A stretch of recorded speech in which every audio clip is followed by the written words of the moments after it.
Hey everybody, I am Jeff with the Embroidery Nerd, and today I am joined by Britta Sanders from ZSK. ZSK, right? Or ZSK? ZSK if you're from Europe. Okay, ZSK if you're from Europe, and ZSK if you are from America. Yeah, I'm going to go with that. All right, and today we're going to be interviewing Britta to find out more about the person behind the social media. Oh, she got nervous. All right. So first, we're going to go ahead and check in. We've got some comments. We've got Cindy King saying good morning. Good morning, Cindy. Thank you for joining us early.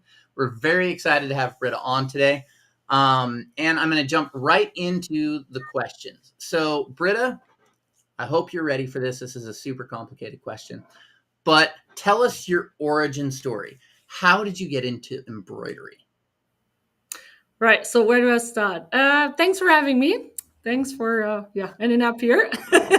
Well, my origin story started maybe like somewhere after school, where I'm like, okay, I'm challenged by the passion for art and the somehow brain of an engineer, and I always felt like trapped in the worlds. And then I decided to go for textiles.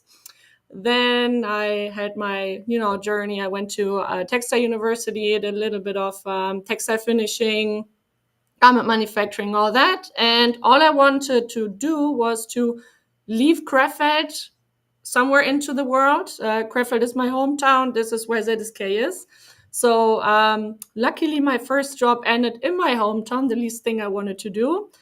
But this is this is now already 10 years ago. And what started with like, let's, I thought to myself, let's kickstart in like the embroidery world, machine manufacturing. It seemed to really like fill my, my gap. You couldn't like, you could combine the art with the, with the mechanics somehow. So that turned into a nearly 10-year journey now. And I'm super excited to still see how it's growing. And I really always, I started as a trainer here for embroidery software. So I learned our digitizing software first, and also came across the first challenges of an embroidery machine when you start.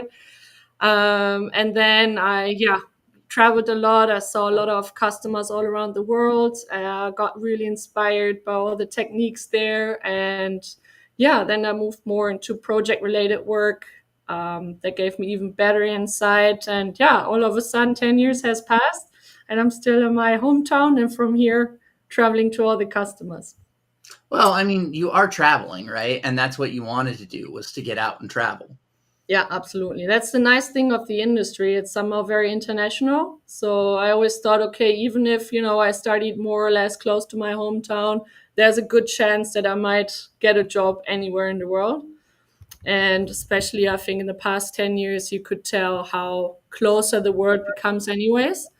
And especially Yep. the embroidery industry is somehow a big island on the whole planet. So super nice to see that you have the same people all over the world that you bump into no matter where. So always kept me busy somehow, always kept me inspired, and I'm really excited to see what's around the next corner.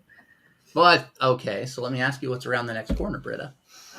Well, a lot. We have AI in the big AI cloud over us, I think. So that's going to be something. I think it's going to be more and more digital now. People focused. I think when I started 10 years ago, I learned digitizing really from my colleagues that actually learned it by hand. So I was the first generation, let's say, that was asking like, why the heck did you do by hand? And now I think the next generation is asking me, like, why the heck do I need to do that myself? Why can't I do some AI, do my job? And I think I was in a really great spot in like learning the techniques for a good embroidery file, because people really had to focus on every single stitch. And I think even if you will have maybe AI in the future, you will always need this knowledge that my colleagues, could gain over the last 40 years. So I think it's going to be exciting, interesting, challenging. No, not challenging. I mean, more in a positive way. But I think you will always need the human brain that has some love for a good embroidery file. Yep, I got you there. All right. So let me ask you this: what do you enjoy most about working with ZSK? Oh, it's the everyday challenge. It's the what I love most is that there is a different week every week, a different day. I gave up after I think maybe after the first year, maybe I gave up expecting something on a Monday that I can work through all week. It's the constant somehow mix of worlds, and we are middle-sized company. We're not one big, one huge company. It's a more middle size, so we really have a chance to all work together. I really enjoy that all the time. I can see in the basement where they develop the new machines and try new tests. How I can immediately integrate it with software. I love that part. I still love this mix. I'm still fascinated by embroidery itself because somehow you spend your whole day at the computer making a file, like making it perfect to the stitch, and then you see the satisfying result running on the machine. It's for me also a big factor of excitement that you really see the art. You kind of see your brain work stitched out in like physical, haptical results. Mm-hmm. It's kind of painting, but more technical. That's what I love about it, and the fact that yeah, I can earn my living from like art and mechanics is somehow very satisfying for me still today. Awesome. All right. Well, I'm going to grab a couple more comments because we have a few more people checking in. Oh, hello. And if I miss one, please forgive me because my screen is very small. All right. We have Christine checking in from Maricopa, Arizona. Hello. We have DJ Kev checking in from North Carolina. We have Sarah checking in from Jordan. We have Corey Pengraff checking in. I believe he's in Florida, but he just waved. Hi, Corey. And we have Shadow checking in from Texas. And remember, guys, if you guys have a question for Britta, go ahead and drop it here in the comments, and we will try and get it pulled up. Britta's now nervous, looking at the comments, waiting for more questions. I just realized you couldn't scroll down. That's how digital I am. All right. So there's something really cool that I've noticed in a lot of your videos. Haha, question not on the list. That you do. And I've also noticed this when I go to the trade show. You have this jean jacket that you wear that has embroidery all over it. And it seems like each piece of embroidery has some kind of its own story. So when you look at this jean jacket, what kind of story does that represent? It's a question. Oh, where you're aiming at. Basically, it's somehow my attempt to somehow carry my passion for art and music into my job world. It's kind of the bridge. It gives me still this creative satisfaction in a very mechanical environment. Basically, the way I started with Texas was I always had my vests at punk shows, at concerts. I would always make sure I sew on my favorite band before I go to the show. And somehow I carried this a little bit into my everyday, my everyday work life. And I think Okay. we're always dressed up in like white shirts at ZSK. And I thought I want to give this a little bit of a twist. I'm a bit vain in that sense, I guess. All right. Yeah. No, Oh, I try to collect from every trade show little designs. We have our terminal software where you can just grab some designs, and when I'm at a trade show, I just want to took my jacket out, put it under the machine, let it run. So yeah, try to collect some souvenirs from every show. okay. All right. Souvenirs. Got it. Souvenirs, yes. All right. So this is one of the questions I am excited about. What's the most impressive or challenging project you've tackled, and what made it work? That's a good one. So I think they put me on a project maybe like a couple of months after I started ZSK. And luckily, I didn't know what is impossible, because the fact that I think it was like 10 years ago, up until 10 years ago, it wasn't possible to embroider heavy thread, like really thick upholstery sewing thread. Mm-hmm. Luckily, I didn't know that this was supposedly impossible. So I started working on the project, and like, yeah, why don't we do this seam? You do all these stitches here, but why don't we put the quilting seams in it? And that was basically, and this is a nice thing, I think, when you work directly for a manufacturer, the way we work is that the industrial machines are always kind of a child being born out of a request from a customer. So back to the story, like, yeah, 2 months after I started, we had some automotive customers asking if we could do this heavy thread seam. You know, it's super thick. You need a special bobbin for it and a special hook. So we didn't have that back then. So we I started to develop this project together and make this actually heavy thread work on the machine. So that was super interesting because I didn't even know that it was impossible. I didn't worry about that, and then shortly after I noticed, oh, okay, it's impossible. We decided to make it possible, and that was really a super exciting first year at ZSK. And I think what saved me was the fact that I didn't know that some things are, challenging. But yeah, so what made it work was really very close teamwork at ZSK. I worked very closely together with the development team for the machine. We had to do some adjustment in our digitizing software. So the fact that you can do longer stitches and some specific machine commands to actually make it work. Since we have our own digitizing software also under the same roof, it's very easy to implement these machine commands with the machine directly. Okay. This, I think, the potpourri of everything kind of made it work in the end. All right. Well, DJ Kev has a question here for you, and he's asking what text size was the heavy thread? It was a 80 nm. A 20. So you have 40 is standard, right? The higher you go, the thinner the thread, and it went down to a 20 thread. So Like it's a kind 20 of weight? 20 weight, yeah, like 40 weight versus 20 weight. And this is really like, you can imagine like an upholstery seam, really. The Seraphim maybe from Amman. Mm-hmm. It's like this super strong, very thick thread where you Mm-hmm. need like 120 needle. It's like this literally. Mm-hmm. Yeah. So. Okay. All right. Well, we touched on this a little bit earlier.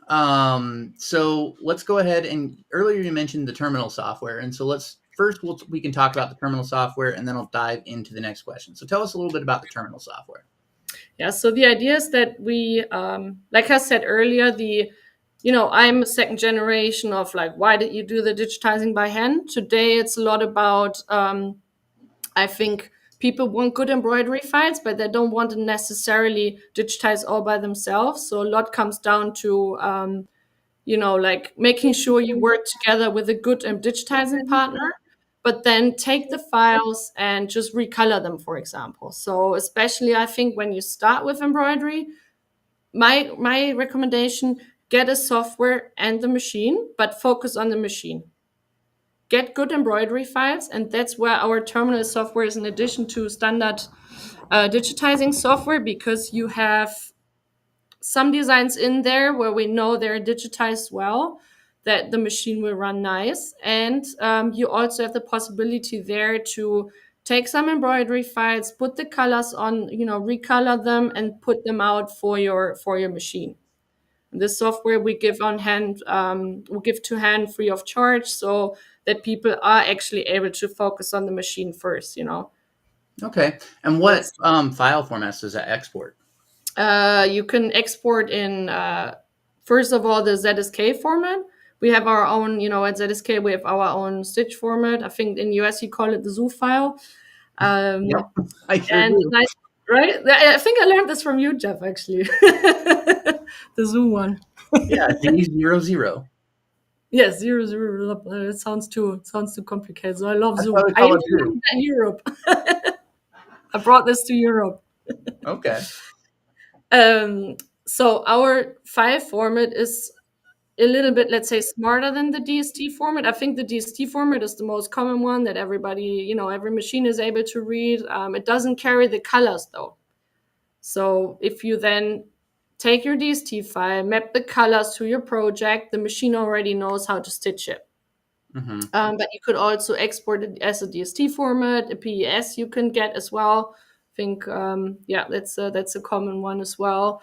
And this is basically just to kickstart your business. And it has another tools and more like focusing on how can I actually judge that this is a good embroidery file. There's like an analyzer tool, so you can just put your files in there and it will kind of give you an estimate density, which one is like stitch intense, which one is less stitch count. So you will have to rehoop a lot more often, so you can Mm-hmm. kind of get a little bit better image of the orders that you have in a day, let's say. Okay. And I think Right. that you can add text too.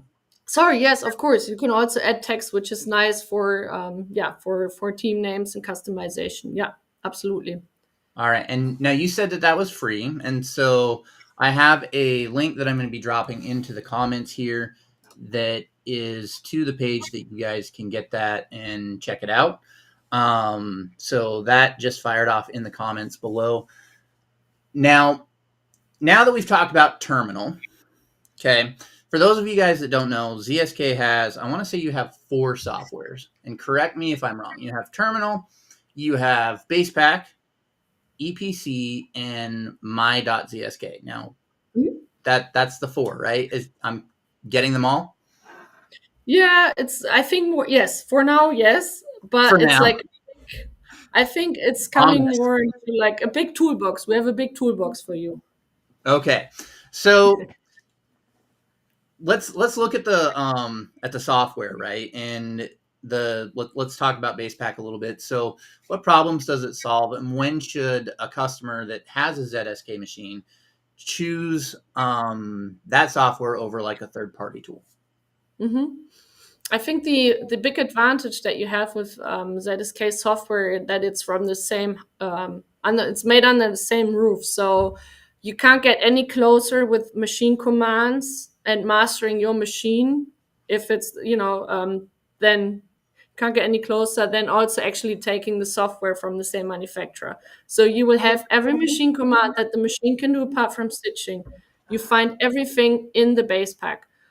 One of the I think most interesting tools is the head selection. For example, if you have a multi-head machine, you can actually dedicate separate parts of your design to the to a specific head, and then after each other it will run the different parts of the design. So if you imagine, for example, back to my favorite thing to embroider, the denim jackets.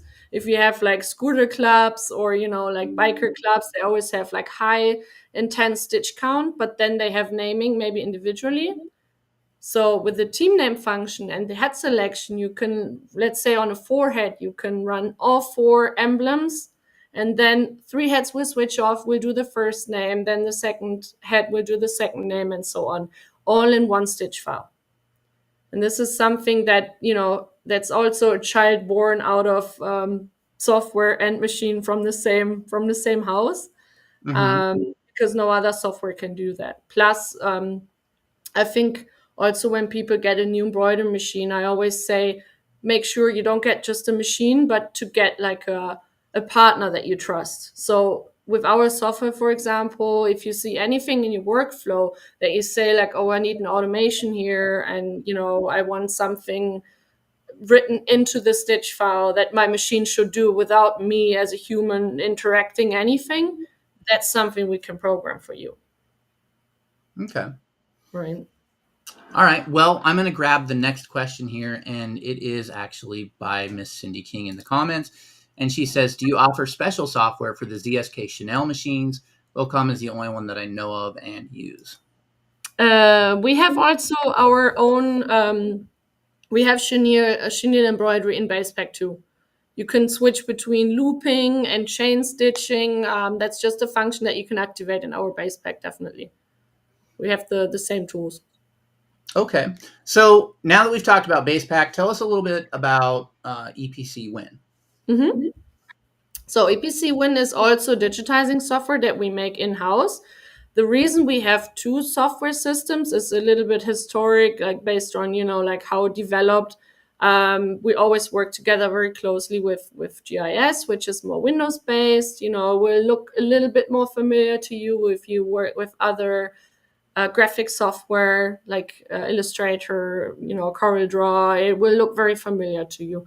However, if you're like more used to CAD systems, CNC machines, Linux based, then EPC Win is the perfect software for you. It's less focusing on graphics and objects. It's really more focused on the precision of every single stitch. So since our machines are industrial machines, industrial solutions, we make very individual tools for customers. Then EPC Win comes in hands sometimes because it's people want high precision to a tenth of a millimeter.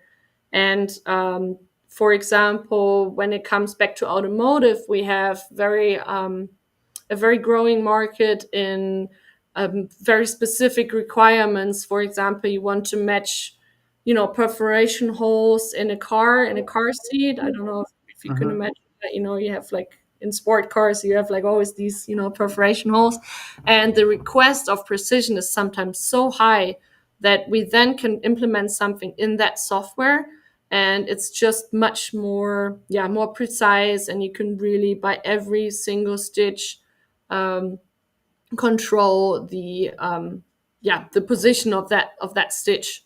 So it's less focusing on, oh, here's a fill stitch, here's a satin stitch. It's more focused on, okay, I need the needle and the thread right here and nowhere else, just right here. So it's very, very precise and a very, very high end software for very high requirements, I would say. And also, if it comes to interesting stitch patterns where you really want to manipulate a specific sequence of stitches, it might sound a bit abstract, but it's more if you like focused more on the stitch design rather than the graphic, then EPC is the perfect software. It comes with all the machine commands as well, like in BasePack, but the calculation is a little bit more algorithm based, I would say. Okay. And then let's finally talk about the my.zsk platform. So that's a software born out of the requirements of monitoring your production.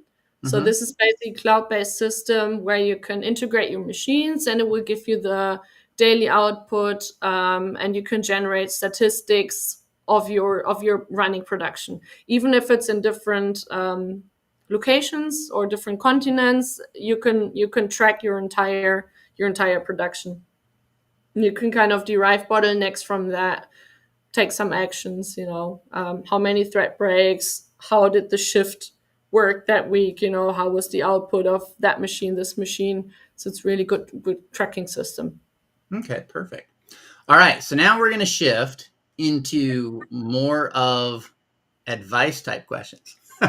So what advice do you have for people looking to get into the industry? Yeah, I think if you look into getting into the industry, make sure you find somebody that is your partner, your industry partner, and not just a machine. You might think, okay, yeah, I just need an embroidery machine. I know what I'm doing. If you're really new to the whole embroidery story, you want somebody on hand that can also, give you the full support. And you might just think you want to start with some logos, but you will soon realize that there's so much in this industry that you can grow into, and you want a machine and a software that you can grow with. Also, make sure, get the full package. Don't go somewhere where you just get the machine. Go somewhere where you can also get the right software for you and the right solution. You don't just want an embroidery machine, you want the package. And it's really, I'm going to emphasize something here that you said. You want a partner, right? And support is massive when you're getting into the industry, from the manufacturers, from the supplies you choose. So make sure that you're getting when you go to buy a machine, company that that you can go to and you can say, hey, I have a problem.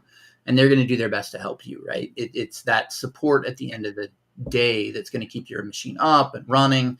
Does a company have technicians in the country? They're going to be able to help you with your machine when your machine goes down, because Trust me, I've seen a lot of people go, oh, I can fix everything myself. No. Yeah, You will hit that exactly. one problem and you will say, I need a tech, and then Yeah, you can't find one. So, yeah, it's really important to look for a company that's going to be, like you said, a partner that you're going to be able to get support from, that you're going to be able to get, education from. There's a lot of education sources online. There's the Embroidery Nerd, but you want to make sure that you're going to get, it may cost a little bit more, but you're going to come out a lot better if you have somebody that you can go back to yeah, and you can say, hey, I'm having a problem, yeah, especially when you're new, because I see that a lot with really new people, that they really struggle, and having somebody that can just give them a little bit of advice, or if they're having machine trouble, get the machine absolutely. taken care of. And Cindy brings up a good point here. That is another point. How close is the repair tech? Cost for a tech to come is very expensive where I live. So, there's a lot of factors when you're looking into a partner, and it's going to vary based on your needs and that kind of stuff. I always recommend going to a trade show where you can go Yeah. and you can check out the machines and talk to people. And if you go to the Impression Show in Long Beach, you can go swing by the ZSK booth and meet Britta and tell her, hey, I saw you on the Embroidery Nerd. Yes, I'll be ready for you. I'm wearing my denim jacket. That's right. And then you can ask her what each design on there represents. Exactly. Bring time. No. All right. No, So, I think you're absolutely right. I think that's, yeah, you need, and especially in the beginning, you don't even know what you don't know. yep. So better find somebody that you can go to every time with a question, and don't save in the wrong end. Just make sure you invest in training in the machine, and then the return of investment with embroidery is massive, because you can also charge so much more compared to printing. So Mm-hmm. I think it's really worth it to invest well in the beginning, so you don't end up investing twice. And the return of investment from all my customers I've seen, they've been growing really fast, and I think it's really worth it to make a good decision, not based on what is my exact payment right now. Yep. So I'm going to jump back to a question here. It's by DJ Kev, and he said, what are the differences between the free version and the pro version of the ZSK softwares? Okay, so the free version of Terminal, for example, comes it's basically a set of modules, and if you want extra modules, for example, now you want your own font in it, you can buy extra features. But in the free version, you have already the converter that we discussed. You can add lettering. You have a photo stitch tool in there where you can load like a photo in there, and it generates your stitches. Basically, the free version is to really get you started on day one. It has test designs, you can convert your own designs, and you have lettering. And then you're good to go to really focus on the machine. Yep. Set. All right. Cindy brings up another good point. If the company you buy from offers a business package for your machine, take it. It may cost more, but the help is worth it. So, all right, let me catch up. All right. I know where I'm at on the list of questions. In a new owner's first 90 days, what are the most common avoidable mistakes, and how do you prevent them? Yeah, so I can only, yeah, I've seen this a lot with people that started, that already made the decision. Okay, I got my machine, I got my software, great, I want to start, and then they run. They one day they do digitizing, next day they sit at the machine, and then in the end they're completely confused because they don't know what the heck is wrong. So I think the advice that helped me in the beginning was the first weeks I only focused on the machine. I spent my entire day sitting by the machine and watching every stitch. This is how you learn digitizing. So get a good machine, get a good software, but then focus on the machine and make sure you get good embroidery files. Don't don't save money on some crappy designs, and then you wonder why your machine makes like a crazy knot that takes an entire fabric, and then there are like million stitches in one spot. But until you actually realize what's wrong, you're already completely confused. So get good files that are really top-notch top-notch digitized, and then you can really sit at the machine and learn. I think that's, that's something that a lot of people come across with. And don't get frustrated. Love the journey. Fall in love with the journey. Hi, I'm Jeff, and I did the exact opposite of Britta's advice. I recommend taking Britta's advice. Right? Because it wasn't until I got my first good file and I ran it on the machine that I realized I don't know anything. And everything I've done up to this point is garbage. So I highly recommend doing that. So Britta's advice is fantastic. As somebody that was there and did it the wrong way, I can definitely tell you that doing it the right way is probably the best way to go. Yeah, I feel you. I know. I got my colleagues here doing it for 30 years. They slap my fingers if I spend too much time on my own embroidery files in the beginning, asking them 5 minutes later why it looks awful. So, yeah. All right. So next question. Show and tell, what's the most beat up tool in your kit and why is it irreplaceable? I think that's the head selection and the template function. We have a template function where you put in your embroidery file, you have names, and they will actually stack up. The nice thing with that is if you have, no matter if you have a single head or a multi-head machine, you can kind of craft your own little workflow. So if you imagine you want to make patches, right? Or teamwear, you have you don't have your own patches. All you have is a shirt or a piece of fabric. You can literally automate every process. Like, okay, now I need a cutting seam. Now I need a clean mirror edge. Now I need all the names, different names, 50 different names. You can automate everything, and the machine will just create the stitch file for you. I think that's something that makes, especially when you have like customizing orders, that makes it really, really nice. Okay. And then so that would be something on base pack. If it comes down to, okay, I don't digitize myself, but I want to evaluate my stitch files, I highly recommend our analyzer tool where you throw in a bunch of designs and will give you first statistics and recommendations. Okay, that's a labor intense one, that's a stitch intense one, kind of, and you can plan your workday a little bit better. Okay. All right. Well, I'm going to caveat this with another question because I'm genuinely curious. So when you're at the machine, what's the most beat up tool in your toolkit? At the machine, what do you mean? In the machine? Like the tool you use the most with the machine. You mean like attachments? Or a tool, yeah. Or an attachment, or... Oh, I love the fake chenille one. Do you mean like that? Yeah. Yeah, I love the fake chenille. It's my guilty pleasure. It's perfect for people. I don't know if you've seen it. Can I share my screen? You can. Let me find it. Oh, it's kind of especially when you want to go into chenille embroidery and you don't have the space for the machine yet. That's a perfect tool for you. I have a little sprint machine at home, and even in the evenings when I'm not fed up with embroidery yet, I do some chenille embroidery. So basically, you have here.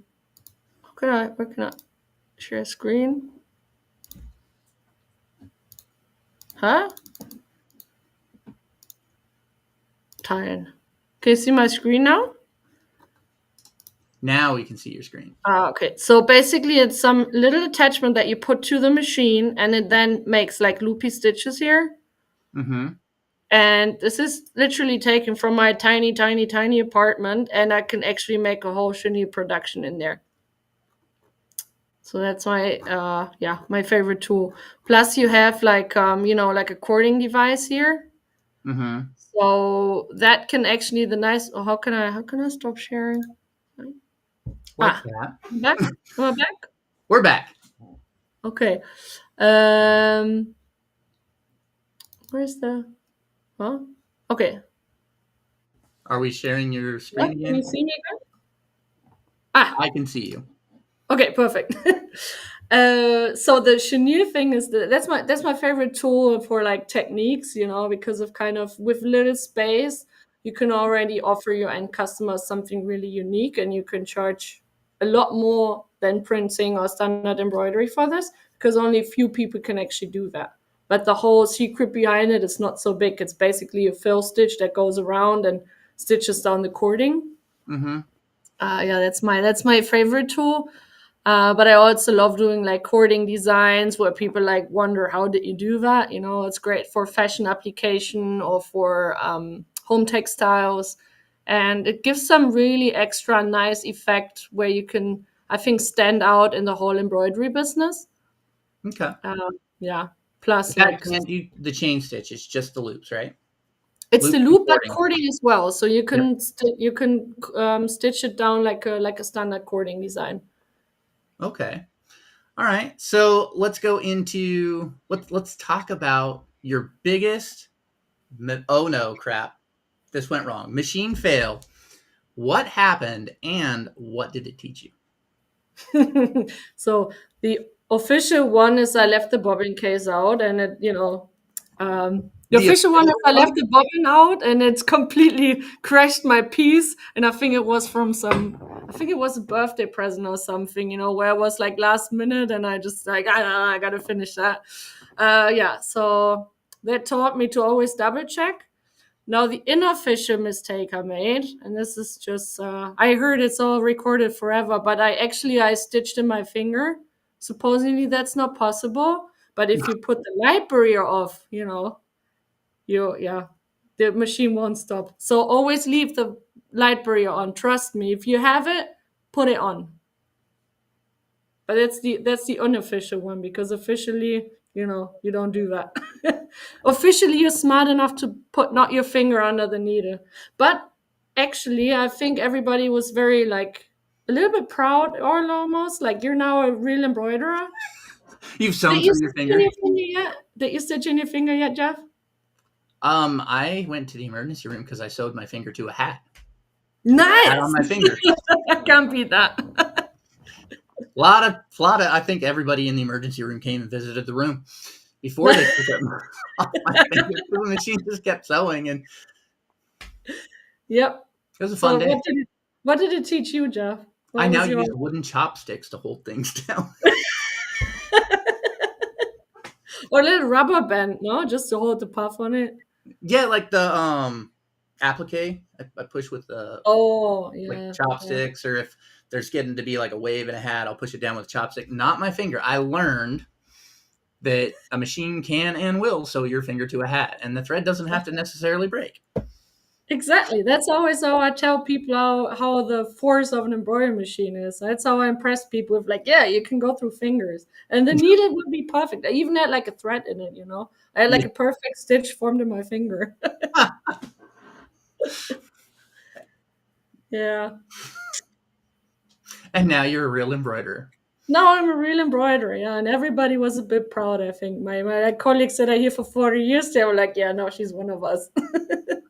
So Cindy says, I do not want to be a real embroiderer if that's what it takes. Oh, fair enough, fair enough. It's fine. You're also one of the group. We accept your own. See, you can learn from our mistakes and you can use wooden chopsticks, and then Exactly. it won't go through your finger, but you're still a Exactly. real embroiderer because you learn from the mistakes of others. All right. So coming up on the second to the last question I have, that makes Britta nervous. Looking ahead 3 to 5 years, what changes in embroidery tech or workflow are you most excited or cautious about?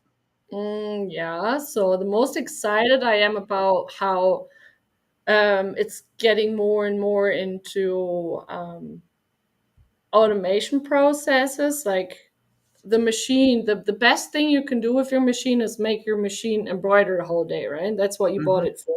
And I think it's super exciting how now the whole thinking is more into like, how do I actually let the machine embroider, not wait for me because I'm too slow hooping or whatever. So I think software is more and more in the embroidery world, yeah, delivering to that need.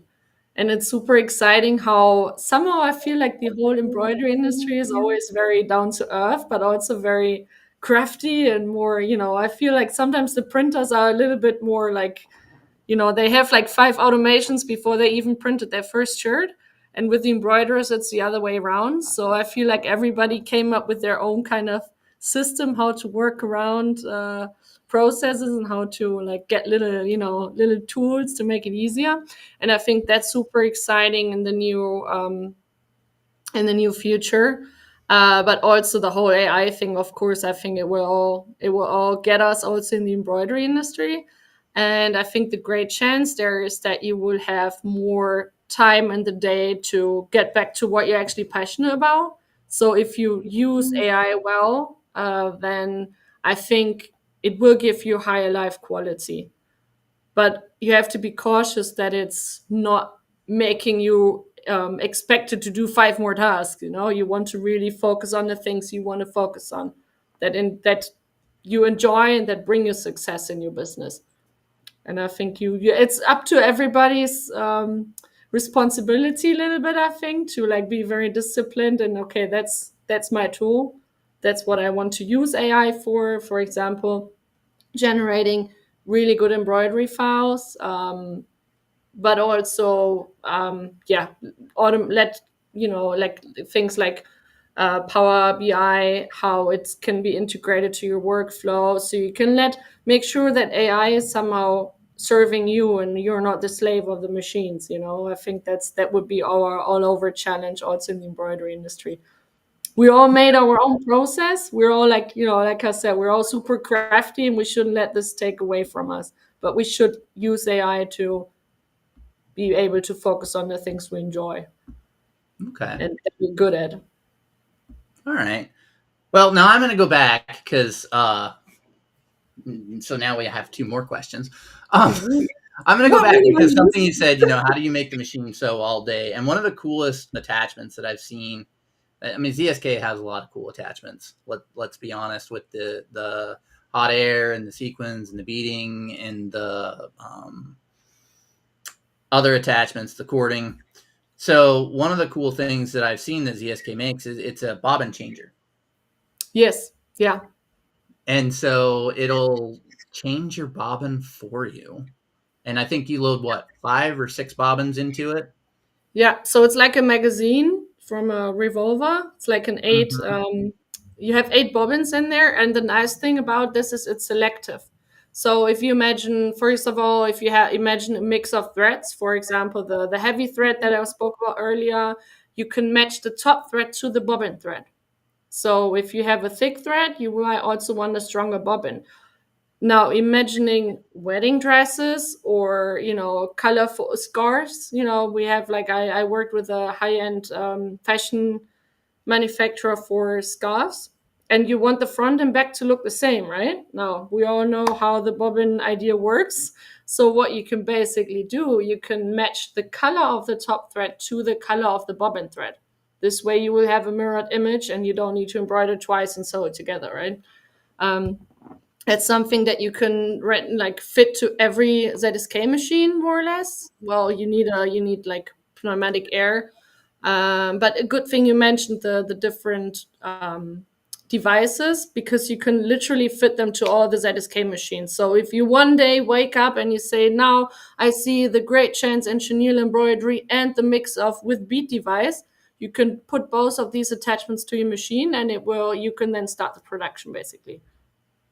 So it's a very flexible machine that works with your creative ideas and your business opportunities. Okay. All right. Well, are you ready for this one? Because there was no prep on this one, and this one I'm actually super excited about. We're going to call this the lightning round. Lightning round? Lightning round. Oh, what's that? All right. So you have about 2 seconds to answer each one of these questions. So it's going to be, I'm going to give you an option and you have to pick one. All right. Are you ready? Yes. Satin or fill? Satin. Hoop or float? Hold on, what? Hoop or float? Flow. Oh, Flow. Match bobbin or white only? What's the, sorry, the what? Match your bobbin color or white bobbins only? White. I'm at home white. Officially, both. Right, function. Trims or jump stitches? Trims. Not for small lettering. For small lettering, I want jump stitches. With a stitch in between. Sorry, there's more than 2 seconds. You want a stitch in between. All right. 3D puff, chef's kiss, or overhyped? I think it's a chef's kiss still. Perfect. That concludes the lightning round. I hope you had fun. Yeah, I loved it. I would do this in the morning rounds here. I love it. All right, everybody. So that's our interview. For everybody that is trying to find you, Britta, what's the best way that they can find you on social media, find any of the content that you're generating, or find you at trade shows? Trade shows. I'm the one with the denim jacket, most probably. Then you have on Instagram. I have the ZSK Academy channel. You would find me, ZSK lowercase Academy. On YouTube, you find us under ZSK Digitizing Academy, and on Facebook, I think I'm just Britta SAN. I'm in some of the groups, I think. Okay. Yeah. So I think there you can follow me or send me a message. All right. And if you want to learn any more about any of the software or the attachments or anything that we talked about, you can go to zsk.de. That's the official ZSK website, or you can talk to your local ZSK dealer. Absolutely. Do you want to add anything to that? No, thank you very much. That was all. No, all good. Maybe if you want to find out your local dealer, just also check on zsk.de.